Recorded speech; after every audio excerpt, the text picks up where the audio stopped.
अस्सलाम वालेकुम, मैं हूं डॉक्टर इरफान अहमद। आप सबको खुश आमदीद। मेरे साथ हैं फवाद अहमद। इनकी उम्र 32 साल है। ये बास्केटबॉल के और नेटबॉल के ज़बरदस्त प्लेयर हैं। 2 माह पहले इनकी एसीएल रिकंस्ट्रक्शन हुई है। 2018 में बास्केटबॉल खेलते हुए इनको इंजरी होती है और इनका नी ट्विस्ट होता है, जैसे इनका एसीएल टियर हो जाता है। इस वीडियो में हम डिस्कस करेंगे कि बेसिकली फवाद अहमद की जो इंजरी थी 2018 में हुई, इन्होंने इतनी लेट क्यों किया। सेकंड, हम इनसे पूछेंगे कि कैसे आपकी इंजरी हुई, और आखिर में हम आपको कंप्लीट एक रिहेबिलिटेशन प्रोटोकॉल बताएंगे ताकि ऐसे लोग जिनका एसीएल रिकंस्ट्रक्शन होता है, नी की ट्विस्टिंग इंजरी होती है, उनको 0 से लेके यानी कि 9 मंथ तक कैसे कंप्लीट रिहेबिलिटेशन करनी चाहिए ताकि वो 100% खेल सके। तो आइए सबसे पहले फवाद से पूछते हैं कि फवाद की इंजरी कैसे हुई थी। बास्केटबॉल खेलते हुई थी ग्राउंड में, तो मैंने जंप लिया तो पीछे जो दूसरा प्लेयर था उसने मुझे पुश किया, मैं पोल के साथ जाके लगा, तो जिसकी वजह से मेरे घुटने की इंजरी। तो फवाद, जब आप गिरे हो तो उसके बाद आप खड़े होकर चल लिया था आपने? नहीं, आपसे नहीं चला गया? नहीं, मुझे तो लड़कों ने उठा के मुझे बेंच पे बैठाया था। अच्छा, सेकंड मुझे बताओ कि स्वेलिंग हुई थी उसके घुटने के गिरे? जी, स्वेलिंग हुई थी।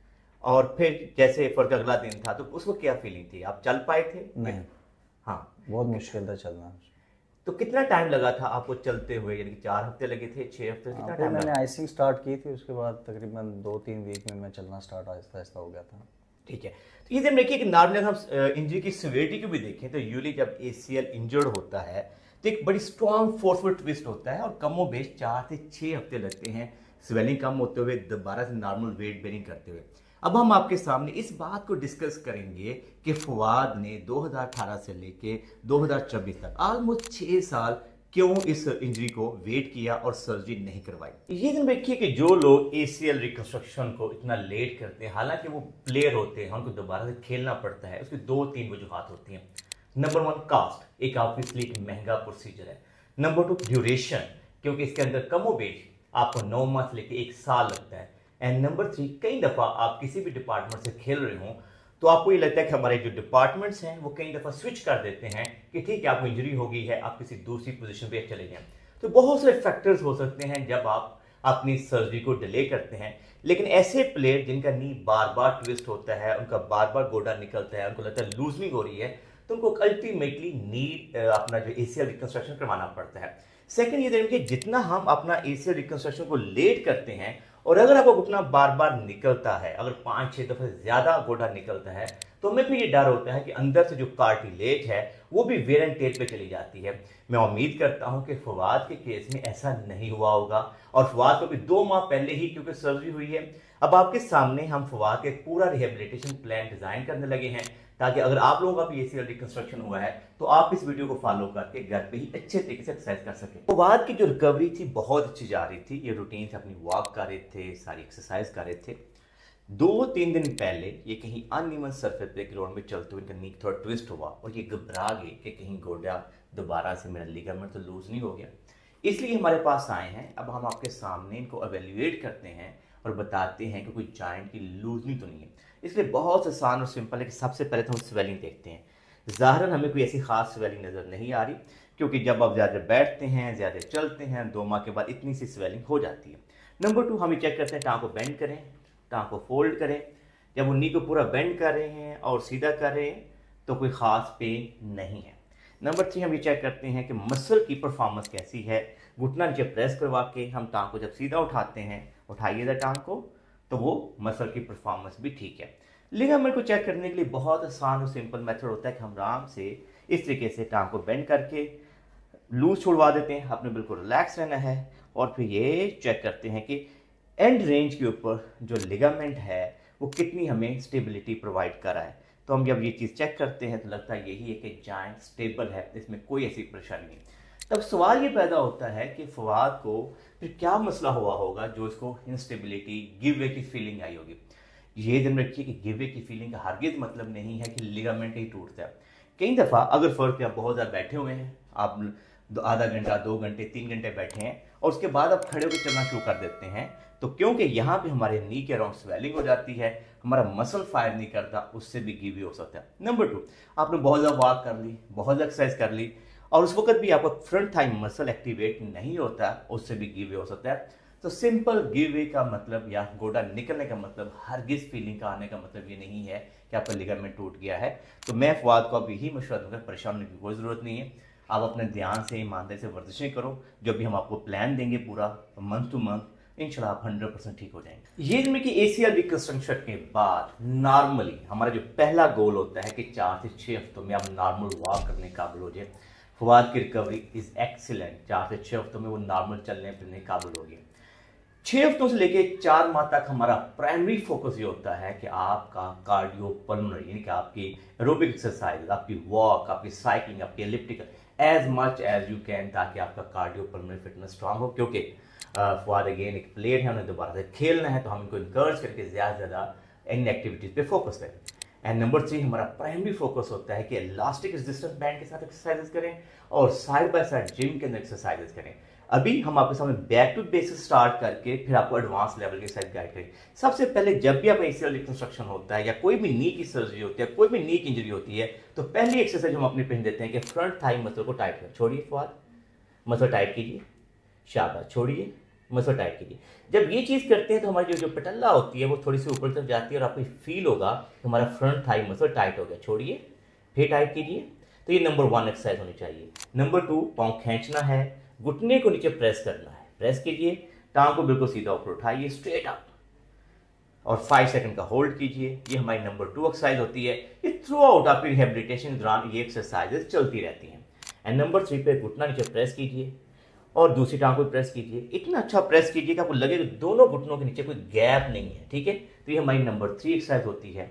नंबर 4 पे सिंपल अपने टांग को बेंड करें, फोल्ड करें, आहिस्ता आहिस्ता।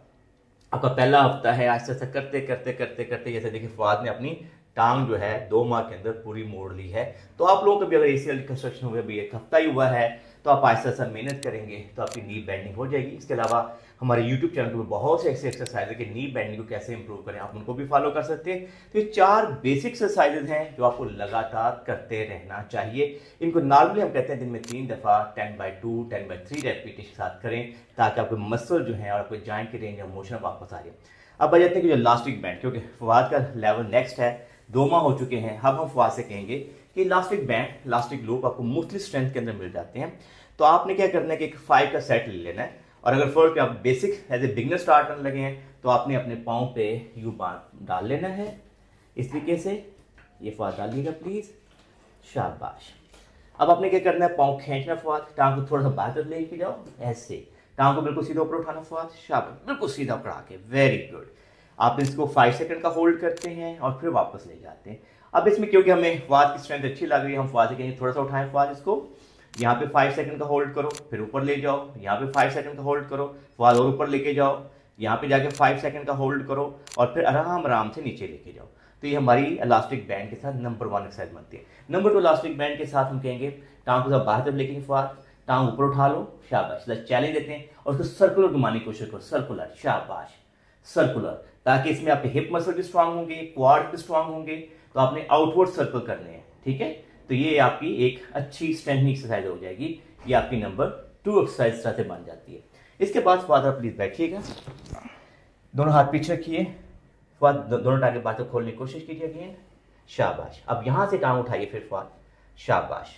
तो ये भी एक बहुत चैलेंजिंग एक्सरसाइज है। इससे भी आपको फ्रंट थाई मसल आप देखेंगे फवाद की कि मसल की टोन अच्छी है। तो इस तरीके से आपने एक्सरसाइज करनी है। आप फवाद साइड पे लेट रही मेरी तरफ, ये फवाद साइड पे लेट के पाँव खींच के टांग को सीधा उठाइए प्लीज। तो ये आपकी साइड वे हिप अबडक्टर की स्ट्रेंथनिंग एक्सरसाइज बन जाएगी। फवाद आप इसमें ही आपने टांग ऊपर उठा के बैकवर्ड सर्कल बनाने हैं, प्लीज बैकवर्ड सर्कल बनाइए, शाबाश। तो ये आपकी हिप मसल की, लेग मसल की स्ट्रेंथ के लिए बहुत अच्छी एक्सरसाइज बन जाती है। अब आप फवाद फॉरवर्ड सर्कल बना के दिखाएं प्लीज, फॉरवर्ड, यूं, यस, वेरी नाइस, जबरदस्त। तो ये आपकी इस तरह से आपने लेग मसल को स्ट्रांग करने वाली एक्सरसाइज करनी है। फवाद प्लीज आप उल्टा लेट जाइए, फवाद बिल्कुल टांग को बिल्कुल सीधा ऊपर उठाएं प्लीज, एक टांग को प्लीज, शाबाश। तो ये देखिए ये एक्सरसाइज हम दोनों टांगों पे करेंगे। अब दूसरी टांग को भी उठाइए फवाद। ये जितनी भी मैंने आपको एक्सरसाइज गाइड की हैं आपने 10/2 10/3 रेपिटेशन के साथ दोनों टांगों पे करनी है। इलास्टिक बैंड या एंकल वेट के साथ जो आपने रेजिस्टेंस एक्सरसाइज ऐड करनी है नॉर्मली 4 से 6 हफ्तों के बाद ऐड ऑन करें, ताकि आपके जो नी की हीलिंग है वो बेहतर हो चुकी हो। ये देखिए जब आप 4 से 6 हफ्ते गुजर जाए, आपकी लेग की स्ट्रेंथ बेहतर हो जाए, तो हम पेशेंट को नॉर्मली क्लोज चेन एक्सरसाइज भी ऐड ऑन करते हैं। क्लोज चेन एक्सरसाइज का मतलब ये होता है कि पाँव जमीन पर लगे रहते हैं, बॉडी वेट के साथ ट्रेनिंग होती है। Under the supervision of physiotherapist आप ये एक्सरसाइज पहले दूसरे हफ्ते में भी स्टार्ट कर सकते हैं, लेकिन जैसे फवाद का जो केस है, अब उनकी स्ट्रेंथ अच्छी है, तो आपके सामने हम बताते हैं कितने स्क्वाट्स को करना चाहिए। सबसे पहले फवाद को स्क्वाट आपने दोनों हाथ आगे रखने हैं और समझिए आपने किसी कुर्सी पे बैठना है और ऐसे बैठेंगे स्क्वाट, शाबाश, वेरी गुड। फिर ऊपर उठेंगे। ये देखिए स्क्वाट करते हुए सबसे इंपॉर्टेंट चीज़ है कि जो हमारा नी है वो बिग टो के आगे ना जाए। जैसे आप मुझे भी स्क्वाट करते देखेंगे तो मैं पीछे को बैठ रहा हूँ, मेरे नी बिग टो से आगे नहीं जा रहे, तो आप 10/2 10/3 रेपिटेशन के साथ ये एक्सरसाइज करेंगे तो आपकी लेग बहुत स्ट्रांग हो जाएंगी। और कोशिश करेंगे इनको बढ़ाते रहें 30 40 50 60 एंड इवन 100 अ डे, लेकिन डिफरेंट टाइम के ऊपर, ताकि आपके मसल को स्ट्रांग करने के लिए बेहतरीन एक्सरसाइज है। इसके बाद हमने जो है वो लंजेस करनी है। जब आपको 2-2.5 माह गुजरे हों तो आपने मिनी लंजेस से लेके हाफ लंजेस करेंगे 90-90 के एंगल पे, और अगर आपको 4 माह जब गुजर जाएंगे तो फुल लंजेस करेंगे। फवाद मेरे साथ कीजिएगा, आपने मिनी लंजेस करनी फवाद, सिंपल। इसके अंदर भी जब हम करेंगे तो हमारा मकसद ये होगा कि नी जो है वो बिग टो से आगे ना जाए और फिर वापस आ जाए, ठीक है। एक तरह से फ्रंट लंजेस होंगे और फिर वापस आ जाएंगे। फिर इस तरह से लेग को चेंज करेंगे और आप 90-90 के एंगल पे मिनी लंजेस करेंगे। अब आपके फवाद को भी हम यही देंगे, लेकिन अगर लेट से आपके 4 माह हो जाएंगे जब फवाद, आप फिर आपने समझे पूरी लंच करनी है, डीप लंच, जिसमें नी आपका पीछे लगेगा, बॉडी आपके पीछे से स्ट्रेच होगी, फिर आप करेंगे, ठीक है, 4th मंथ के ऊपर। इसी के अंदर आप थोड़ा सा प्लीज पीछे आइएगा। अब जब आपके 4 माह गुजरे, पहले आपने फ्रंट लंच करनी है, ये देखिए ये वाली। फिर आपके पास इसमें डिफरेंट एंगल के ऊपर भी लंजेस होती हैं, यूं यूं, ठीक है। और इसी में ही इवन हम बैकवर्ड लंच करते हैं।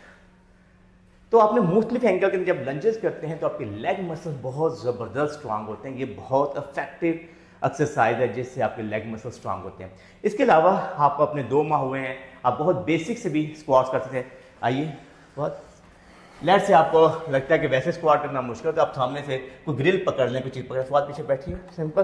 कोशिश करते हैं पीछे इस तरह से बैठें कि आपकी जो हिप्स हैं वो नीचे की तरफ जाए। इससे आपकी हिप मोबिलिटी भी बेहतर होगी, नी बेंडिंग भी बेहतर होगी। दोबारा से बात करके दिखाइए प्लीज़।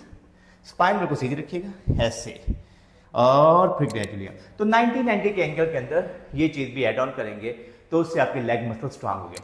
फवाद आइए प्लीज़। 1.5 से 2 माह के बाद अगर आपके लेग मसल की स्ट्रेंथ बहुत अच्छी है तो फिर हमने बैलेंसिंग एक्सरसाइज भी करनी है। फवाद मेरी तरफ सामने प्लीज़ इधर आ जाइए। आपने एक टांग पे खड़े होना है, पहले गुड लेग पे खड़े होकर दिखाएं। पहले गुड लेग पे खड़े हो और अपने, हाँ यस, गुड लेग जिसका ऑपरेशन नहीं हुआ हो, ठीक है, और ऊपर लेके गए एंड वापस लेके आए सामने एंड देन साइडवेज। तो ये आपकी बैलेंसिंग एक्सरसाइज, आप यही ऑपरेटेड लेग पे भी करके दिखाएं, शाबाश, गुड। फिर आगे की तरफ लेके जाए, फिर ऊपर लेके आए, ठीक है। अगर आपको लेट से आपने 1 मिनट 30 सेकंड ये करने के काबुल हो जाए, फिर इसी के अंदर आप दोबारा करके दिखाइए, गुड लेग पे खड़े हो जाइए ताकि मैं जैसे आइडिया दे दूँ। तो फिर आपका जो दोस्त है वो आपके पास खड़ा हो, हल्का सा पुश करेगा आपको, हल्का सा, ताकि आपका बैलेंस आपने स्टेबल मेंटेन रखना है। इसी के अंदर आप कह सकते हैं कि मुझे बाल पकड़ाओ, ताकि कैच करेंगे आप बैलेंसिंग के अंदर करते हुए, तो उससे भी आपकी बैलेंसिंग इंप्रूव होगी। इसको हम कहते हैं प्रोप्रियोसेप्शन। जब आप एक लेग पे खड़े होंगे तो आपकी जॉइंट की स्ट्रेंथ बहुत बेहतर हो जाएगी।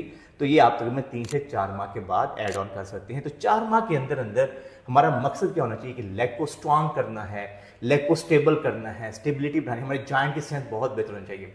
इस तरीके से बात प्लीज साइकिल पर बैठ के दिखाइएगा प्लीज, ठीक है। आपने तो साइकिलिंग करके दिखाना है, शाबाश, गुड।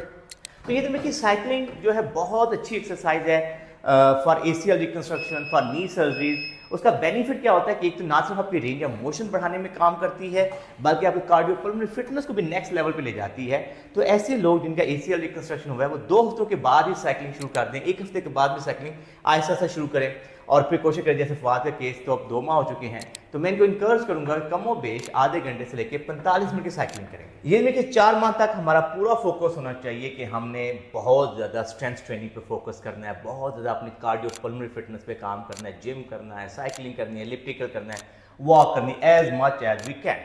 अच्छा, 4 माह गुजर जाएं तो उसके बाद जो चीज़ें ऐड होंगी 4 से लेकर 6 माह तक, उसके अंदर नंबर 1 हमने जॉगिंग करें, पहले एक जगह पे खड़े होकर सिंपल स्टैंडिंग जॉगिंग होगी। हमें लगा ये बड़े आराम से हमारी स्टेप सारे शुरू में जब लोग करेंगे तो ऐसे ऐसे करेंगे, लेकिन जो आपकी बेहतर हो जाएगी तो फिर आप नॉर्मल, फिर आप ऐसे ऐसा कोशिश करेंगे forward jogging and backward jogging. कोशिश करें कि आप एक जगह पे एक कमरे के अंदर से स्टार्ट, आपको लगे स्टेप ठीक है तो फिर आपने स्ट्रेट लाइन जॉगिंग स्टार्ट करनी है चौथे माह पे। डिपेंड करता है surgeon to surgeon, protocol different हो सकता है। कुछ सर्जन चाहते हैं कि 6 माह के बाद करें, लेकिन ज़्यादातर जो सर्जन है जो स्पोर्ट्स को देखते हैं वो कहते हैं चौथे माह पे अगर आपकी स्ट्रेंथ अच्छी है, बैलेंस अच्छा है तो आप जॉगिंग स्टार्ट कर सकते हैं, स्पेशली उन लोगों के लिए जो कि प्लेयर हैं, जो प्रोफेशनल खेलते हैं। अच्छा, आपने जॉगिंग स्टार्ट की, फिर आहिस्ता आहिस्ता आपने उसके अंदर स्पीड बढ़ाई, जॉगिंग आपको बढ़ती जाएगी तो 4 से 6 माह के अंदर आपकी प्रॉपर रनिंग स्पीड बन जानी चाहिए। तो इस तरीके से आपकी जॉगिंग प्रोग्रेशन हो जाएगी। इसके अलावा 4 से 6 माह के अंदर आपने क्या करना है कि थोड़े से जंपिंग एक्टिविटीज़ को भी ऐड ऑन करना। लेट्स आप खड़े खड़े सिंपल आप जंप्स ऐड करते हैं, फिर आपको लगे ये चीज़ें आपकी सही होगी दोनों टांगों पे, फिर आप एक लेग पे जंप्स ऐड करते हैं। जब आपके एक लेग पे भी जंप सही जाए फिर आप क्या करते हैं कि फॉरवर्ड जंप्स करते हैं, ठीक है, फिर बैकवर्ड जंप्स करते हैं। तो ये चीज़ें ऐसी हैं जो कि आपकी स्ट्रेंथ को, प्रोप्रियोसेप्शन को, प्लायोमीटर्स को बढ़ाने में बेहतर रोल प्ले करती हैं। अच्छा, 6 माह के बाद अब आपका स्पोर्ट्स स्पेसिफिक ड्रिल्स आ जाती हैं। उस वक्त जब हमें लगता है कि आप स्ट्रेंथ बहुत अच्छी है तो फिर हम अपने पेशेंट को इंकरेज करते हैं कि आप अपनी स्पोर्ट्स स्पेसिफिक ड्रिल्स को ऐड ऑन करें। तो ये दिन देखिए कि इस तरह से ACL को हम कंप्लीटली रिहैब करते हैं और फिर क्राइटेरिया टू रिटर्न स्पोर्ट्स को मीट करते हैं कि जब आप घुटने पे कोई स्वेलिंग ना हो, जब आपकी टांग पूरी मुड़ रही हो, आपकी नी में कोई पेन ना हो और आपका जो थाई का साइज है, ये जो साइज है इस साइज से ऑलमोस्ट 90% के बराबर आ जाए तो हम ये समझते हैं कि अब आप दोबारा से स्पोर्ट्स को रिज्यूम कर सकते हैं। लेकिन जब स्पोर्ट्स को रिज्यूम किया जाता है तो आइडियली सबसे पहले आप अपने फ्रेंड के साथ खेलते हैं सेफ इन्वायरमेंट के अंदर, और फिर तकरीबन 3 माह के बाद फुल फ्लैज एक प्रोफेशनल प्लेयर जो होता है, इंटरनेशनल प्लेयर जो होता है, वो खेलने का काबिल हो जाता है। मैं उम्मीद करता हूँ कि ACL रिकंस्ट्रक्शन की रिहेबिलिटेशन के ऊपर आपको हमारी वीडियो पसंद आई होगी। हमारी ये कोशिश होती है जो हमारे पास ऐसे पेशेंट आते हैं जिनकी इंजरीज हुई होती हैं, उनके साथ डिस्कशन के साथ आपके सामने एक ऐसा सेशन लेके आएँ ताकि आपको मुकम्मल तौर पर रिहेबिलिटेशन की समझ आ सके। मैं उम्मीद करता हूँ ACL रिकंस्ट्रक्शन के ऊपर आपको हमारी वीडियो पसंद आई होगी। और आपको ये वीडियो पसंद आई है तो इसको लाइक और शेयर कीजिए, हमारे चैनल को सब्सक्राइब कीजिए और बेल आइकन जरूर क्लिक कीजिए ताकि हमारी नई वीडियोज़ के बारे में आगाही हो। अल्लाह हम सबका हामी नासर हो। अल्लाह हाफ़िज़।